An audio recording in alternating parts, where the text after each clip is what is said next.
রাস্তার মোড়ে দাঁড়িয়ে থাকা একটি গাড়ি আর তার ভেতর থেকে ভেসে আসা গরুর শব্দ। কেউ তখন বুঝতে পারেননি কয়েক মিনিটের মধ্যেই সেখানে তৈরি হতে চলেছে এক নাটকীয় উত্তেজনা। কি কারণে হঠাৎ থেমে গেল গাড়িটি, আর কেনই বা মুহূর্তের মধ্যে এলাকায় ছড়িয়ে পড়লো চাঞ্চল্য? সেই প্রশ্নের উত্তর ঘিরেই তৈরি হয় এই ঘটনা। অভিযোগ, একটি গাড়িতে করে কয়েকটি গরু অবৈধভাবে নিয়ে যাওয়া হচ্ছিল দুলদুলি ফেরিঘাটের দিকে। সেই সময়ই এলাকার খবর পৌঁছয় স্থানীয় বিধায়ক রেখা পাত্রের কাছে। খবর পাওয়ার সঙ্গে সঙ্গে ঘটনাস্থলে পৌঁছে যান তিনি। পরিস্থিতি খতিয়ে দেখার পরই গাড়িটি আটকানোর নির্দেশ দেন বিধায়ক। এরপর গাড়ি থেকে গরুগুলিকে নামিয়ে আনার ব্যবস্থা করা হয়। প্রত্যক্ষদর্শীদের মতে সেই সময় কোনো বিশৃঙ্খলা না ঘটিয়ে শান্তভাবে পুরো পরিস্থিতি সামাল দেন তিনি। সে ভিডিওটা দেখাই আপনাদের।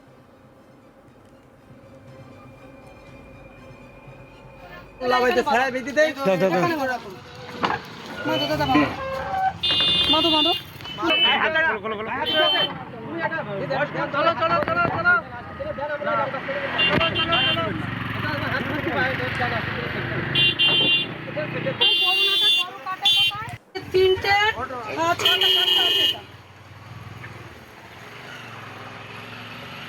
কি অবস্থা, থানায় ফোন করো। দিদি দিদি আজকে দিন দিদি আজকে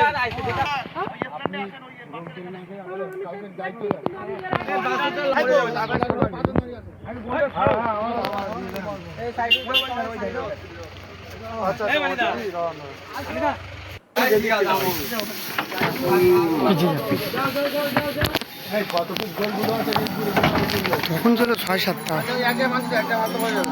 ওর মার বাসে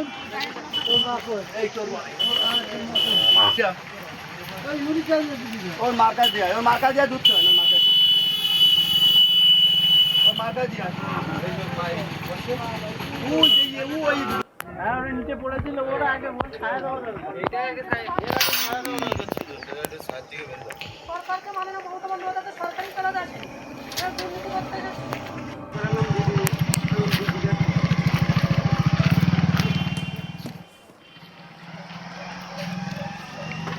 শুক্রবার দুপুরে উত্তর চব্বিশ পরগনার হিঙ্গলগঞ্জের লেবুখালী এলাকায় গরু পাচারকে কেন্দ্র করে উত্তেজনা ছড়ালো। স্থানীয় সূত্রে জানা গেছে, একটি গাড়িতে করে কয়েকটি গরু নিয়ে যাওয়া হচ্ছিল। বিধায়ক রেখা পাত্রের দাবি, যে গরুগুলি নিয়ে যাওয়া হচ্ছিল তাদের অধিকাংশেরই বয়স এখনো 14 বছর পূর্ণ হয়নি। সরকারি নিয়ম এবং পশু পরিবহন সংক্রান্ত গাইডলাইন মেনে এই পদক্ষেপ করা হয়েছে বলে দাবি তার। বিষয়টি নিয়ে সঙ্গে সঙ্গে পুলিশকেও জানানো হয় এবং প্রয়োজনীয় ব্যবস্থা নেওয়ার নির্দেশ দেওয়া হয়। রেখা পাত্র কি বলছেন শুনবো। আর দেখুন, এখানে আমাদের বিধানসভার আমাদের মুখ্যমন্ত্রী শুভেন্দু অধিকারী মহাশয় যে নিদান দিয়েছিলেন, 14 বছরের নিচে কোনো গরু কেউ বিক্রয় করতে পারবে না এবং কেউ যে কিনবেন সেও কিনতেও পারবেন না, আর কিনলেও তার সার্টিফিকেট লাগবে এবং সেই সার্টিফিকেট অনুযায়ী তার 14 বছর হওয়া চাই। এখানে দেখো ছোটো ছোটো 6 মাসের বাছুর, 5 মাসের বাছুর পর্যন্ত আছে, 3 বছরের বাছুর আছে, 2 বছরের বাছুর আছে। এগুলো কি তাহলে এখানে সরকারকে মানে না? তাহলে বলুন যে তৃণমূল সরকার কি এখানে কিভাবে সরকার চালিয়ে গেছেন, কিভাবে মানুষের আপনি কি আটকেলেন এখন? অবশ্যই গরু এখানেই যে ছাড়তে হবে, গরু আমি ছেড়ে দেবো। প্রশাসনে কি খবর দিয়েছেন আপনি? অবশ্যই প্রশাসনকে খবর দেওয়া হয়েছে। ঘটনাস্থলে পৌঁছে শুধু গাড়ি আটকেই থেমে থাকেননি বিধায়ক। গরুগুলিকে গাড়ি থেকে নামিয়ে রাস্তার ধারে একটি গাছের ছায়া বেঁধে রাখার ব্যবস্থা করেন তিনি। পাশাপাশি গরুগুলির জন্য বিচুলি ও পানীয় জলেরও ব্যবস্থা করা হয়। বিধায়কের এই পদক্ষেপ ঘিরে এলাকায় নানা প্রতিক্রিয়া দেখা যায়। বিমলা দাস তিনি কি বলছেন শুনবো।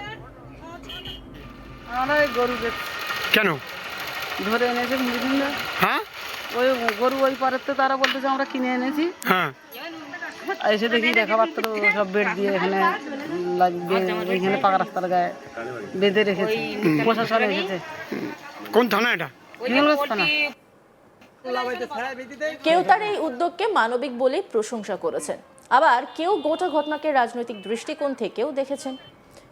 রেখা পাত্র বলেন, মুখ্যমন্ত্রী শুভেন্দু অধিকারী অবৈধ গরু ব্যবসায়ীদের বিরুদ্ধে করা ব্যবস্থা নেওয়ার নির্দেশ দিয়েছেন। গরু অবৈধভাবে বিক্রি করার উদ্দেশ্য নিয়ে যাওয়া হচ্ছিল, তখনই ওই সমস্ত গরুগুলিকে আটকে দেন বিধায়ক। এই নিয়ে একটি রিপোর্ট তুলে ধরেছেন আমার কলিগ তপন মণ্ডল। দেখব। উত্তর চব্বিশ পরগনার বসিরহাট মহকুমার সীমান্ত লাগোয়া যে এলাকাগুলি আছে সেই এলাকার মানুষের কাছে গরু পাচারের সমস্যা নতুন কোনো সমস্যা নয়। অর্থাৎ এই এলাকার মানুষরা দীর্ঘদিন ধরে বলা যায় যে 2000 সাল থেকে এই গরু পাচার হয়ে আসতে দেখতে পাচ্ছেন। অর্থাৎ গ্রামের বাসিন্দারা জানেন যে বেশ কিছু পাচারকারী সীমান্ত এলাকায় সক্রিয় এবং এই সীমান্তে পাচারকারীরা বিভিন্ন সময়ে গাড়িতে করে গরু নিয়ে এসে তারা সীমান্ত পারে অর্থাৎ বাংলাদেশে পাচার করে থাকেন। কখনো সেটা নদীপথে নদীর জল সাঁতরে গরুগুলোকে পার করে দেওয়া হয় বাংলাদেশে, আবার কোথাও যে ডাঙ্গা বর্ডার আছে বা ল্যান্ড বর্ডার আছে সেখান থেকে স্থলপথে সীমান্ত পার করিয়ে পাঠিয়ে দেওয়া হয় বাংলাদেশে। তবে বেশ কয়েক বছর হলো এই যে গরু পাচারে কিন্তু রাশ টেনেছে প্রশাসন। পাশাপাশি এবার নতুন করে অর্থাৎ বিজেপি সরকার ক্ষমতায় আসার পরে রাজ্যের মুখ্যমন্ত্রী শুভেন্দু অধিকারী তিনি নির্দেশ দিয়েছেন যে এই যে সীমান্তে যে পাচারের সমস্যা সেই সমস্যা রোধ করা হবে বা গরু পাচারের মতো যে সমস্যাগুলি আছে সেই সমস্যা বন্ধ করা হবে। এবং গতকালই দেখা গেল যে উত্তর 24 পরগনার হিঙ্গলগঞ্জ ব্লক, এই হিঙ্গলগঞ্জ ব্লকের যে লেবুখালী এলাকা আছে সেই এলাকাতে যে নবনির্বাচিত বিধায়ক রেখা পাত্র অর্থাৎ সন্দেশখালীর যিনি প্রতিবাদী মুখ, সেই রেখা পাত্র কিন্তু হঠাৎই খবর পান যে লেবুখালী এলাকায় লেবুখালী এবং দুলদুলির মাঝে যে রায়মঙ্গল নদী আছে সেই নদী পেরিয়ে দুলদুলি থেকে গাড়িতে করে গরু আনা হচ্ছে। এবং এই খবর পাওয়ার পরেই কিন্তু তিনি লেবুখালীর ঘাটে পৌঁছে যান এবং যখনই গরুগুলিকে নিয়ে গাড়ি সহ পাচারকারীরা লেবুখালী এলাকায় আসেন তখন কিন্তু রেখা পাত্র সেই গাড়িটাকে আটকান এবং আটকিয়ে গাড়ি থেকে 14টি গরু ছিল সেই গরুগুলোকে নামিয়ে রাস্তার পাশের একটি গাছের ছায়ায় রাখেন। সেখানে তাদের জল খাওয়ার পাশাপাশি গরুর যে বিচালি সেগুলোরও ব্যবস্থা করেন অর্থাৎ খাওয়ারের ব্যবস্থা করেন এবং পরবর্তীকালে হিঙ্গলগঞ্জ থানার পুলিশকে ডেকে পুলিশের হাতে গরুগুলিকে তুলে দেন বা প্রয়োজনীয় ব্যবস্থা নেওয়ার জন্য হিঙ্গলগঞ্জ থানাকে নির্দেশ দেন। এবং হিঙ্গলগঞ্জ থানার তরফ থেকে যে দুজন এই গরুগুলিকে নিয়ে আসছিলেন অর্থাৎ তাদের দাবি যে গরুগুলিকে তারা গ্রামের বিভিন্ন মানুষের কাছ থেকে কিনে নিয়ে আসছিলেন, যদিও তারা ব্যবসার প্রয়োজনে কিনে নিয়ে আসছিলেন এবং তাদের কাছে বৈধ কাগজপত্র না থাকায় হিঙ্গলগঞ্জ থানার পুলিশ প্রশাসন এই গরুগুলিকে আটক করে এবং পাশাপাশি এই যে দুজন গরুর ব্যবসায়ী ছিল তাদের দুজনকে কিন্তু গ্রেপ্তার করে হিঙ্গলগঞ্জ থানার পুলিশ।